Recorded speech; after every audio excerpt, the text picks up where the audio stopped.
மொழி தான் வந்து ஒரு பண்பாட்டினுடைய அடையாளமாக தெரியுது. தமிழ் மொழின்னு பார்த்தீங்கன்னா தமிழ் மொழி தான் வந்து தமிழ் மொழி அப்படின்னு சொல்லி போனால் ஒவ்வொரு மொழிக்கும் ஒன்று இருக்குது. இன்னைக்கு சொல்லப்போனால் உலகத்தில் இருக்கக்கூடிய ஆதி மொழிகள்னு சொல்லப்போனால் 6 மொழி சொல்லுவாங்க. அதில் எல்லா மொழியும் வழக்கொழிந்து விட்டது. பேச்சு மொழியாக இருக்கக்கூடிய ஒரே மொழி தமிழ் மொழி தான். இயேசு கிறிஸ்துவை பற்றி சொல்லும்போது இயேசு தன்னுடைய கடைசியாக சாகும்போது ஏழை லாமி சமக்கு தாமின்னு சொல்லுவாங்க. அது இறைவன் இறைவன் கைவிட்டீர் அப்படின்னு இயேசு சொல்லிட்டு இருந்தான்னு சொல்லுவாங்க. அந்த வேலை பார்க்கும்போது இந்த தமிழ் மொழி அப்படின்னா தமிழ் மொழியில மட்டும்தான் மனிதன் வியந்து பேசக்கூடிய இறைவன் பேசிய மொழி. இப்போ சொல்லுவோம் நம்ம நல்லா என்னன்னாலும் சொல்லுவோம், கதை சொல்லுவாங்க, இறைவன் பேசினாருன்னு சொல்லி பேசினதுக்கு என்ன ஆதாரம் இருக்குன்னு. வேற எந்த மொழியிலுமே இல்லை, வேற எந்த மொழியிலுமே இறைவன் பாடியதால் உண்மையா ஒரு பேசணும்னா அதுக்கான சட்டாட்சி வேணுமில்ல, அது தமிழ் மொழி தான் இருக்கு. தமிழ் மொழி தன்னைத்தானே காப்பாற்றிக் கொள்ளும். தன்னை யார் யாரெல்லாம் போற்றுகிறார்களோ பாதுகாக்கிற அவர்களுடைய பேரையும் பொருளும் சிறப்பு நிறுத்தும்ன்றதுக்கு ஒரு 2-3 சம்பவங்களை சொல்லான் இருக்கேன். உங்களுக்குலாம் தெரியும், நம்ம கிட்டத்தட்ட நமக்கு எல்லாருமே இந்த ராஜராஜ சோழன் படம் பார்த்துருப்போம். அந்த ராஜராஜ சோழன்ல ராஜராஜனுடைய பெருமைகளில் வந்து திருமறை கட்ட சோழன். திருமுறைன்னா என்னன்னா நம்ம சைவத்தில் இருக்கக்கூடிய அப்பர், சம்பந்தர், சுந்தரர் இந்த 3 பேர் பாடின பாட்டு. முதல் 3 திருமுறை திருஞான சம்பந்தர், 4, 5, 6 அப்பர் இந்த திருநாவுக்கரசர், 7ஆம் சுந்தரர் வந்து தம்பிரான் தோழர் சுந்தரோடு இந்த பொன்னியின் திருமுறை. இந்த திருமுறைகள் எல்லாம் தில்லைவாழ் அண்ணர்கள் தங்களுடைய கோயிலிலே வைத்து பாதுகாத்து வருகிறார்கள். அவர்களை பாதுகாக்கணும் என்ற செய்தி வந்து மன்னனுக்கு வேண்டுகோளை வைக்கிறார்கள். மன்னன் அங்கே போறாரு. வழக்கம் போலவே அந்த காலத்திலையும் வந்து அவங்க சொல்லுவாங்க, நமக்கெல்லாம் சொல்லுவாங்க, 4 பேர் திருடி நாங்கள் 4 பேர் வந்தால் தான் கொடுக்கணும்னு சொன்னானா அதில் ஒருத்தன் வந்து ஏமாற்றி வாங்கிட்டு போனான்னு கதை சொல்லுவாங்க. அப்போ போய் கேட்கும்போது அந்த அம்மா அழுதிச்சான். அப்போ ஒரு மரியாதை சொன்னாரோ 4 பேர் தான் வர சொன்னாங்க, இப்போ 3 பேர் தான் வந்திருக்காங்க, தரமாட்டேன்னு சொல்லி அந்த அம்மா தரலன்னு சொல்லி நமக்கெல்லாம் ஒரு நீதி கதை சொல்லுவாங்க. அது மாதிரி அந்த 3 வந்து கேட்கும்போது தான் நாங்கள் கொடுப்போம் அப்படின்னு சொல்லி அந்த தில்லைவாழந்தர் 3000 பேர் சொன்னாங்க. அப்போ உங்களுக்கு தெரியும் அந்த கதை அந்த பதத்தில் வந்திருக்கு. அவர் அந்த செப்பு திரும்பிகளை கொண்டு போய் 3 பேர் வந்திருக்காங்கன்னு சொல்லும்போது அவங்க உயிரோட தான் வரணும் போது அப்போ இந்த 3 உண்மை இல்லைன்னா உள்ள இருக்கக்கூடிய நடராஜரை உண்மையா இருப்பான்னு அவங்களை வாதிட்டு ஜெயிச்சு அங்க இருக்கக்கூடிய ஓலைச்சோடையில் எடுத்தாருன்னு சொல்லுவாங்க. நம்பியாண்ட நம்பி எடுத்தாங்க. அப்ப எடுக்கும்போது ஒரு சுவாரஸ்யமான சம்பவம் நடந்தது. அது நாங்கள் யாரும் சொல்லவே இல்லை. அந்த சுவாரஸ்யமான சம்பவம்னா உள்ள போய் எடுத்தா அந்த கொடுக்கக்கூடிய அந்த ஓலைச்சுவடிகள் எல்லாமே செல்லரிச்சு கிடைச்சான். செல்லரிச்சு திரும்பி எடுத்து பார்த்தா மிச்சம் எடுத்து மீதி எடுத்திருக்காங்க. எடுத்தோன்னே அவருக்கு ஒரே வருத்தத்தில் நம்பியாண்ட நம்பி போகும்போது ஒரு அசிரியலி கேட்டிருக்கு. என்ன கேட்டிருக்கு? வேண்டியதை வைத்தோம் மற்றதை ஒழித்தோம். சொல்லுங்க, எடிட்டிங் அப்படியே ஆரம்பிச்சாரு. வேண்டியதை வைத்தோம் மற்றதை ஒழித்தோம். வேண்டியதை வைத்தோம் பார்த்தீங்கன்னா இப்ப சொல்லும்போது சொல்லுவாங்க நமக்கு ஒரு பெரிய செலவோட இருக்கு, பெரிய செய்தி இருக்கு. சுந்தரர் மட்டும் 38,000 பாட்டு பாடினார்னாங்க. ஆனா மட்டும் 7ஆம் திருமுறையில் இருக்கு வெறும் சுந்தரர் 100 பாடல்கள் தான் இருக்கு. அப்ப என்ன ஆச்சுன்னா நமக்கு தமிழ் மொழி இறைவன் பேசிய மொழி அப்படின்றது கண் முன்னாடி இருக்கக்கூடிய முதல் எவிடன்ட் வந்து கொங்குதேர் வாழ்க்கையை அஞ்சலி தும்பி எழுதுகிற இறைவனார் பாடல்.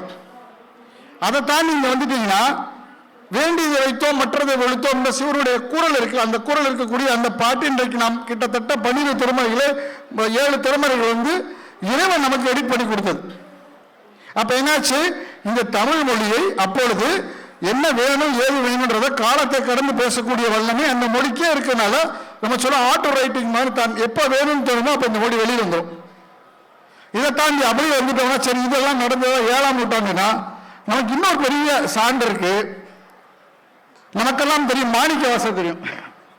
மாணிக்கவாசர் 9ஆம் நூற்றாண்டிலே அவர் வந்து ஒரு மதுரை பக்கத்திற்குள்ளே வாத ஊரில் பிறந்தார். ஒரு பெரிய பிரம்மராஜன் இருந்தார். அவர் பெரிய அவருடைய அறிவு கூர்மை இருந்து அங்கே இருக்கிற அடிமித்த பாண்டியன் வந்து அவரை வந்து தன்னுடைய அமைச்சராக்கினார்.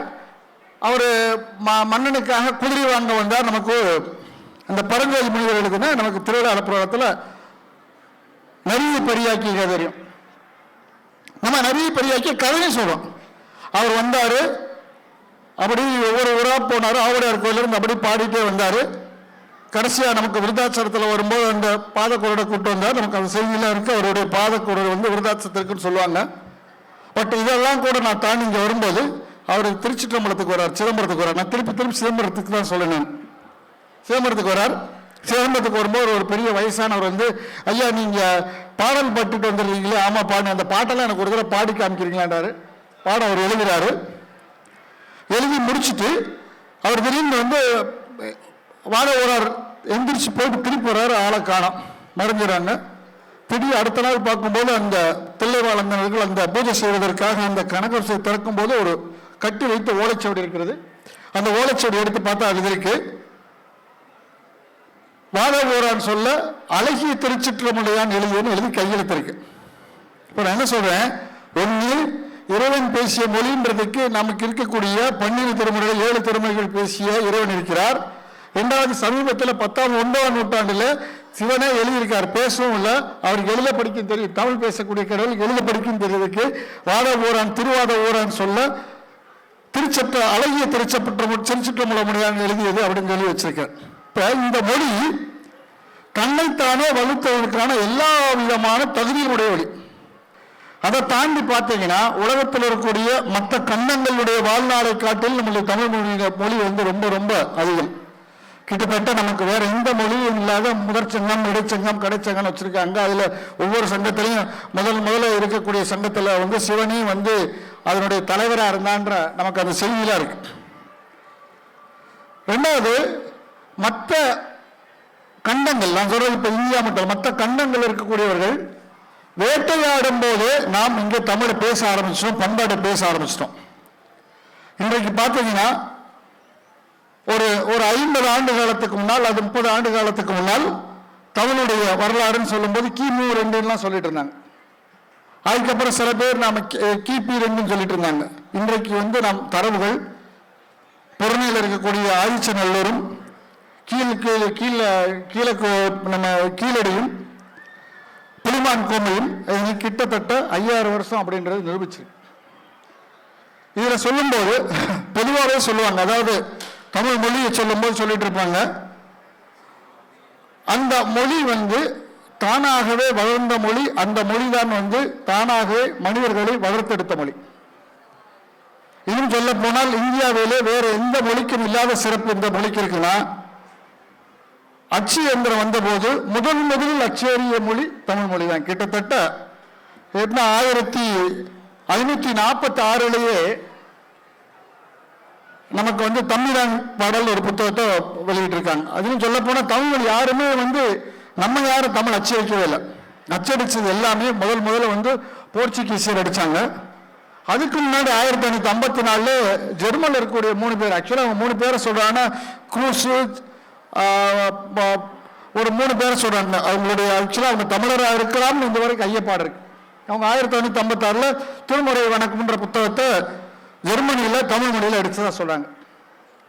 அதே மாதிரி பார்த்தீங்கன்னா 1800களில் இங்க இருக்கக்கூடிய எல்லிஸ் அவர்கள் ஜார்ஜ் வைட் எல்லிஸ் அவர் வந்து 1829-31 வரைக்கும் கிட்டத்தட்ட 30 நூல்கள் தமிழ் எழுதியிருக்காங்க.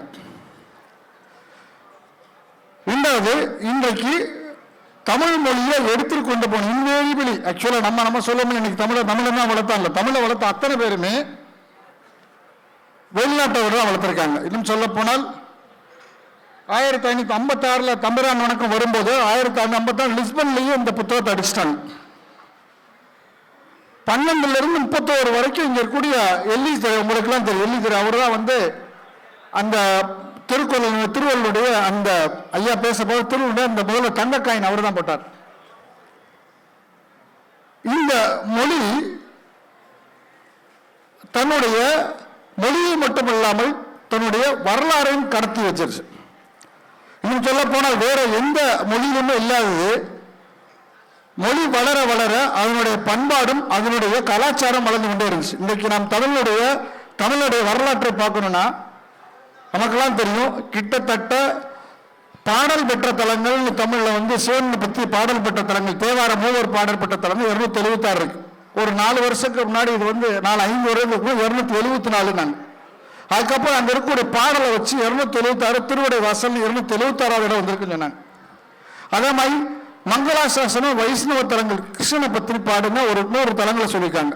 இந்த பாடல் பெற்ற தலங்களை வைத்து அந்த கோயிலை கண்டுபிடிச்சாங்க.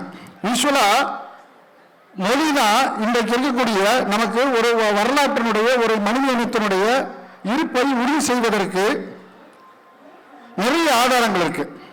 மற்ற இடத்துலாம் பார்த்தீங்கன்னா ஆர்கியாலஜிக்கல்ல போய் அவங்க ஆர்கியாலஜிக்கல் அந்த இருக்கக்கூடிய ஆர்கியாலஜிக் ரிலிக்ஸ் வச்சு அங்கே கண்டுபிடிக்கக்கூடிய அந்த பொருட்களை வச்சு அந்த தமிழுடைய அந்த அந்த இனத்தினுடைய வரலாறை கண்டுபிடிப்பாங்க. ஆனால் அவங்களுக்கு சப்போர்ட்டிவ் எவிடன்ஸ் பார்த்தீங்கன்னா டாக்குமெண்ட்ரி எவிடன்ஸ் கிடைக்காது.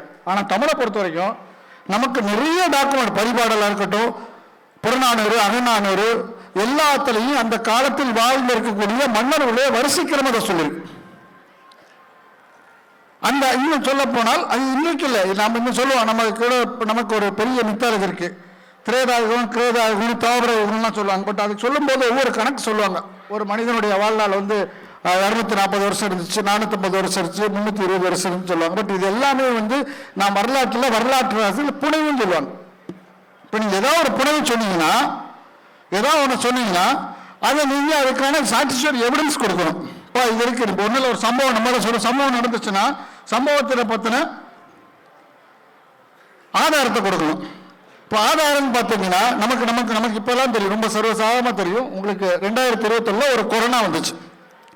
இந்த கொரோனா வந்த காலத்தில் அதனுடைய இறப்பு விகிதம் பார்த்தீங்கன்னா தமிழ்நாட்டில் இந்தியாவில் குறைவு, குறிப்பாக தமிழ்நாட்டில் இன்னொன்று குறைவு.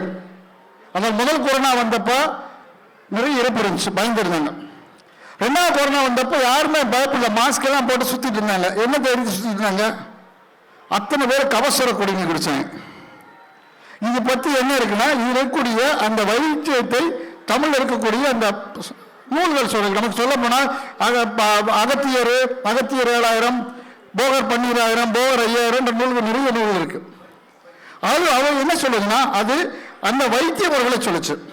அதாவது குறிப்பா ஆராய்ச்சியாளர்கள் பழைய காலத்திலே மிக திறமையான பண்டிதர்களாக இருந்தனால தன் ஆராய்ச்சி அத்தனையுமே தமிழ் நூல்கள் எழுதி வச்சதுனால அந்த ஆராய்ச்சியை நாம் திருப்பி தமிழ் நூல் தெரிஞ்சது மூலமா கண்டுபிடிச்சதுனால ஒரு மனித குலத்தையே மாற்றக்கூடிய வல்லமை நம்ம தமிழ் மொழிக்கு இருந்துச்சு.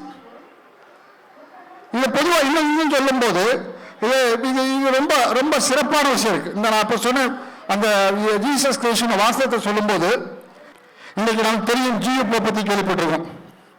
ஈப் திருக்குறளை மொழிபெயர்த்தார். அவரோட பெரிய ஆசை எப்படியாவது திருவாசகத்தை மொழிபெயர்த்தணும்னு. திருவாசகத்தை மொழிபெயர்த்ததுக்கு அப்புறம் தான் அவர் இறந்தார். இன்னும் நிறைய அதே மாதிரி உங்களுக்கு தெரியும், கால்டுவெல்னு ஒருத்தர் வந்தார். உங்களுக்கு தெரியும், திருநெல்வேலி பக்கத்தில் நம்ம இடையர்கோட்டையில் அவர் இருந்தார். அவருடைய 200வது ஆண்டு விழா கொண்டாடினாங்க. அவர் தான் நமக்கு கிறிஸ்டியா திருநெல்வேலின்னு ஒரு புத்தகம் எழுதினார். அவர் தான் திராவிட மொழி இலக்கியத்தை பற்றி கம்பேரிட்டிவ் லிட்டரேச்சர் டாலங்கள் எழுதி தமிழ் மொழி தனிமொழி நிறுவனார். தமிழ் மொழி மற்ற மொழிகளை காட்டிலும் நமக்கு சொல்ல போனால் மற்றதெல்லாம் நமக்கு ஸ்கிரிப்ட் இருக்கு, வரி வடிவம் இருக்கு, தனியாக தனித்து கூடிய மொழின்னு கண்டுபிடிச்சார் கால்வெல். அதே மாதிரி உங்களுக்கு தெரியும், திருநெல்வேலி போனீங்கன்னா, திருநெல்வேலி பாளையங்கோட்டையில் போனீங்கன்னா அங்கே ஒரு கல்லர் இருக்கு, அதில் ஹென்றி பவரோட கல்லர் இருக்கும். அவர் தான் 1800களில் அங்கே விவிலியத்தை தமிழில் மொழிபெயர்த்தார். அவருடைய இறக்கும் போது நான் இங்கே இறப்பேன் அந்த கல்லரில் இருக்கு, ஒரு திராவிடன் ஸ்காலர் இங்கே தூங்கி கொண்டிருக்கிறார் அப்படின்னு போட்டிருக்கு.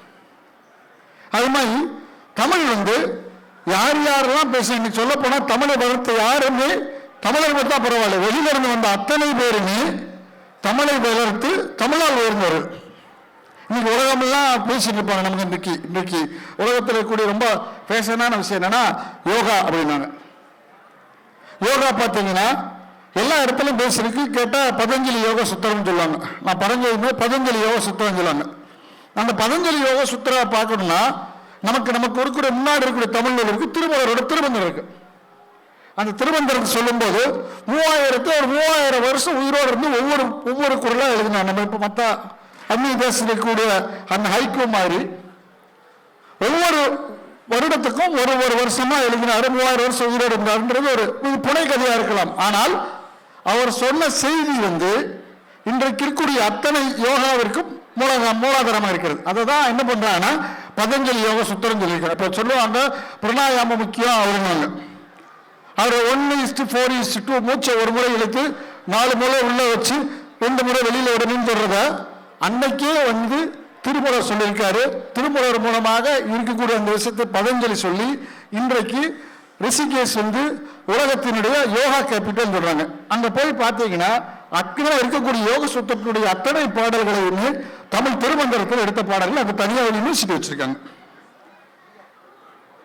இப்ப இந்த தமிழ் வந்து தன்னைத்தானே வடிச்சிச்சு. இப்ப நமக்கு அது ஏன் உணர்வு அப்படின்னா, நாம் அங்க போய் யார் அப்படின்னு கேட்டா, நீ யாருன்னு சொல்றது கூட உங்களுக்கு தெரியும். நீ யாருன்னு கேட்டா நான் இன்னாரோட பையன் அப்படின்னும். நான் ராஜராஜ சோழன் வழிவந்தவன், சேரலாவினுடைய வழிவந்தவன், பாண்டிய நெடுஞ்செல்வனுடைய வழிவந்தவன், பெருவழி வழிவந்தவன் சொல்ற மாதிரி இன்றைக்கு நான் முன்னாடி இருக்கக்கூடிய விஷயம் வந்து நாம் மிகப்பெரிய பாரம்பரியமே தொடர்ச்சியா வந்திருக்கோம். இன்றைக்கு இருக்கக்கூடிய அத்தனை கண்டுபிடிப்புகளுமே ஏதோ ஒரு அந்நியரால் தமிழின் மேல் ஏற்பட்ட மாறா காதலால் தமிழை வளர்த்த வேண்டும் என்கூடிய ஆர்வத்தால் வந்திருக்கு. பார்த்தீங்கன்னா நமக்கு சொல்லுவாங்க வறுமையும் புலமையும் சேர்ந்தே இருப்பா வறுமையும் புலமையும். ஏன்னா இந்த தமிழ் வந்து நீங்க தமிழை படிச்சீங்கன்னா எனக்கு வேற எதுவுமே வேணாம், தமிழ் மட்டும் போதுன்ற ஒரு உண்மத்த நிலை உருவாக்கக்கூடிய அது அற்புதமான மொழி. எனக்கு தான் இங்க ரிலிஜியன் இஸ் ஓபியம் சொல்லுவாங்க. அது மற்ற ரிலிஜியனுக்கு இருக்கலாம். ஆனால் தமிழை பொறுத்தவரை தமிழ் ஓபியத்தோடு மிக ஸ்ட்ராங்கான போதை ஊட்டக்கூடிய ஒரு அற்புதமான மொழி. கந்தரவங்காத்தில் இருக்கு. மொழிதாரணிகளால் வள்ளியை வெட்டவன் செந்தமிழால் அந்த வையாரையும் வாழ வைப்போம். தமிழ்ல மட்டும்தான் சொல்லுவாங்க. தமிழ்ல நீங்க திட்டினா கூட தமிழ் கடவுள் உங்களை வாழ வைப்பாராம். தமிழ் மொழி அதான் சொன்னீங்க. தமிழ் மொழி பேதமற்ற மொழி. யாரு பேசினாலும் வந்தாரையும் வாழ வைக்கக்கூடிய அற்புதமான மொழி. அந்த மொழி கடத்திய பண்பாடு தான் நாம் யாரு வந்தாலும் வாழ வைக்கிறோம். எங்கிருந்து யாரு வந்தாலும் தமிழ்நாட்டுக்கு வந்தா பசி பிணி தீர்க்கக்கூடிய வேலையை பார்க்கிறோம். இன்றைக்கு சமண சமயம் அதிகமான வளர்ந்த இடம் தமிழ்நாடுல. அந்த சமணருடைய அந்த 3 முப்பெரும் கொள்கை என்ன பார்த்தீங்கன்னா, நோயுற்றனுக்கு பிணிக்கு மருந்து, அறிவுக்கு பசி, அடைக்கலம், வெளியிருந்து வந்தவனுக்கு அடைக்கலம். அந்த நம்ம சொல்லலாம் அந்த 3 விஷயத்தை செய்யக்கூடிய சமணர்கள் தமிழ் மொழிக்கு நிறைய பண்ணாங்க. இன்னைக்கு சொல்லப்போட நன்மை எலும்பு இருக்கட்டும், நாலடியார் இருக்கட்டும், 18 கீழ்கணக்கிலும் நிறைய நூல்கள் சமணர்கள் கொடுத்திருக்காங்க. அந்த நூலினுடைய மிக முக்கியமான நோக்கம் என்னன்னா மனிதத்தை வளர்த்து உள்ளது. இன்றைக்கு நாம் முன்னாடி இருக்கக்கூடிய மிகப்பெரிய சவால் என்னன்னா, இன்றைக்கு தமிழ் மொழியினுடைய பயன்பாடு தமிழர்களே குறைந்து கொண்டே வருகிறது. நமக்கு என்னன்னா, நீங்க வேற எந்த மாநிலத்திலும் போய் வேற எந்த மாநிலத்திலும் பார்த்தீங்க, எனக்கு தெரிஞ்சு எல்லா இடத்துலையும் ஒரு நான் இதை வந்து பாகுபாடா சொல்ல, ஒரு மலையாளியை பார்த்தால் மலையாளத்தில் விளையாடுகிறான், ஒரு கன்னடத்தை பார்த்தால் கன்னடத்தில் விளையாடுகிறான். ஆனால் ஒரு தமிழை பார்த்தால் ஆங்கிலத்தில் விளையாடுகிறான். யோசிச்சு பாருங்க. எனக்கு தெரிஞ்சு இங்க இருக்கக்கூடிய எத்தனை பேர் வீட்டில் குழந்தைகள் தமிழ் பேசுகிறாங்க?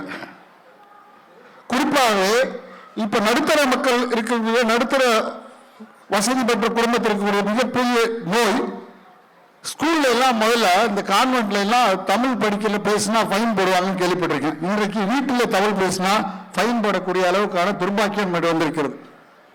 ரெண்டாவது இன்னொன்று பார்த்தீங்கன்னா, நீங்க தாய்மொழி இல்லாமல் கற்கக்கூடிய எந்த கல்வியுமே, language is a medium to என்ன சொல்ல, language to connect people. But ஆனா இன்னைக்கு நீங்க வேறு அந்நிய மொழியில எவ்வளவு பெரிய ஆளா இருந்து பெருசா இருந்தா கூட, என்றைக்கு தாய்மொழி இல்லாமல் நீங்கள் வளர்ச்சிடுகிறீர்களோ அந்த வளர்ச்சி அஸ்திவாரம் இல்லாத மாட மாளிகை போன்றது. அது என்றைக்கு நாள் எப்படி இந்த சினிமா செட்டு போடுற மாதிரி என்னைக்கா ஒரு நாள் ஏதோ சாதாரண புயல் மலைக்கு அடிச்சிடும். புயல் மலைன்னு சொல்லும் போது இயல்பாவே பல்வேறு பேரலைகளை கண்டது. நாம் கிட்டத்தட்ட முதற் சங்கம் பெரிய பேரலையெல்லாம் அழிஞ்சிச்சு. ரெண்டாவது கபாரபுரம்ன்றது அதில் அழிஞ்சு தாண்டி வந்துச்சு. மூணாவது இருக்கக்கூடிய தென்மதுரை இன்றைக்கு தாங்கி இருக்கிறது. அதன் மீட்சியாக நாம் இருக்கின்றோம். இயற்கையை எதிர்கொள்ளக்கூடிய வல்லமை இயற்கையிலேயே பொருந்திய மொழி தமிழ் மொழி. அந்த வகையில் நாம் தமிழ்நாடு இருக்கக்கூடிய ஒவ்வொருவருக்கும் தமிழ்நாடு பிறந்தது பெரும்பேறு, தமிழ்நாடு வாழ்வது பெரும்பேறு. தமிழ்நாடு வாழ்வது மட்டுமல்ல, தமிழர்களை போற்றுவதும் தமிழின் மூலமாக நாம் தமிழர் என்று பெருமை கொள்வதும் ஒவ்வொருவருக்கும் கடமை. இந்த தமிழை அடுத்த கட்டத்துக்கு நாம் இதுவரைக்கும் கொண்டு வந்துட்டோம். இன்னைக்கு கிட்டத்தட்ட ஒரு 2040 வருடங்கள் திருக்குறள் கணக்கு வச்சா கூட நமக்கு அவ்வளவு பெரிய நூல்கள் நமக்கு தமிழராக தலை நிற்பதற்கான சாத்தியங்களையும் ஒரு வாய்ப்பை உருவாக்கி கொடுத்திருக்கிறது. நாம் செய்ய வேண்டியதெல்லாம் இந்த தமிழை அப்படியே நாம் சந்ததிக்கு கொண்டு சொல்வது போல, தமிழன் என்றால் அதில் சொல்லுவாங்க, உலகத்தில் இருக்கக்கூடிய மிகப்பெரிய அறிவாளி என்னன்னா யூதர்னு சொல்லுவாங்க. ஆனால் நான் அதை அப்படி சொல்ல மாட்டேன். உலகத்திலே மிகச்சிறந்த அறிவாளிகள் தமிழர்கள். ஏன்னா இது ஒரு சின்ன உதாரணம்னா, ஒரு 2 தமிழர் ஒரு இடத்துல சேர்ந்து ஒரு வேலை செஞ்சதா அதே இல்லை. 2 தமிழர் இருந்தால் அவங்களுக்குள்ள 4 ஒப்பீனியன் சொல்லிட்டு போயிடறாங்க. 2 பேர் சேர்ந்து ஒரு ஒப்பீனியன் சொல்லுவாங்க, இவர் தனியாக ஒரு கருத்து சொல்லுவார், அவர் ஒரு கருத்து சொல்லுவாங்க, இவங்க 2 பேர் சேர்ந்து ஒரு கருத்து சொல்லுவாங்க. இந்த கருத்தாடல்கள் ஒருத்தர் இழுத்து இந்த நம்பிக்கதமாய் ஒரு தமிழில் உயரத்துக்கு போகவே முடியவில்லை. உதாரணத்துக்கு சொல்றப்ப ஞானபீட விருது எத்தனை பேர் வாங்கியிருக்கிறோம்? இந்தியில் 5 பேர் வாங்கியிருக்காங்க, கன்னடத்தில் 4 பேர் வாங்கியிருக்காங்க. தமிழில் கூட பெரிய தொன்மொழி எல்லா மாநிலங்களுக்கும் எல்லா மொழிக்கும் முதன்மையில் செம்மொழி அந்தஸ்து வாங்கிய மொழி நாம் இதுவரைக்கும் 2 பேர் தான் வாங்கியிருக்கிறோம். அகிலனும் ஜெயகாந்தன் வாங்கினா அவங்களுக்கு இருக்கக்கூடிய துறை 3 தசாப்தங்கள். நாம் தமிழராக இருப்பது பெருமைப்படுவதோடு தமிழரை உயர்த்துவதற்கு ஒன்று சேர்ந்து வாழ வேண்டிய கட்டாயத்தில் இருக்கின்றோம். உங்களுக்கு தெரியும், இந்த மேடை அரசியலுக்கான மேடையிலே. ஆனால் நாம் தமிழராய் உணர்ந்து உயர வேண்டிய காலகட்டத்தில் இருக்கிறோம். தமிழ்தான் நம்முடைய உயிர் மூச்சு. நாம் என்றைக்கு தமிழை மறைக்கிறோமோ அன்றைக்கு நாம் உணர்வற்ற சவங்களாக மாறிவிடுவோம் என்று கூறி இந்த அருமையான வாய்ப்பை நல்கிய பப்பாசிக்கும் அவனுடைய நிர்வாகிகள் அனைவருக்கும் நன்றியும் நன்றியும் கூறி விடைபெறுகிறேன்.